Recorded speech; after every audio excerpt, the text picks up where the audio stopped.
Nii globaalselt kui Eesti ühiskonnas on aina enam fookuses noored, kes ei õpi ega tööta. Ametkondlikus keeles kasutatakse sihtgrupi kohta terminit neetolukorras noor, mis kokkuleppeliselt tähistab 15–29 aastast mitteõppivat ja mittetöötavat noort, kes ei osale ka koolitusel.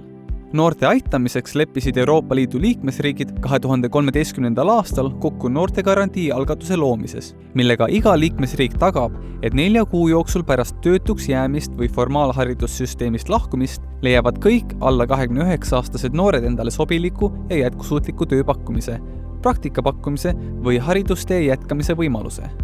Noorteni jõudmiseks loodi Eestis noortegarantii tugisüsteem. Noortegarantii tugisüsteemi koordineerib Sotsiaalkindlustusamet ja see koosneb 2 osast, IT-süsteemist ja juhtumikorraldusest. IT-süsteem on elektrooniline tööriist kohalikule omavalitsusele, mis annab päringu alusel omavalitsuse noortega tegelevale spetsialistile infot piirkonna mitteõppivatest ja mittetöötavatest noortest. Noortegarantii tugisüsteemi loogika koosneb peamiselt 4 osast.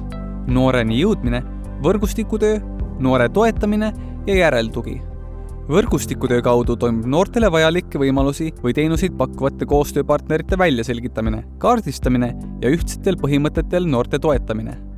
Noorte toetamise etapis keskendutakse eelkõige noorte soovidele, toetamaks tema pikaajaliste eesmärkide saavutamist.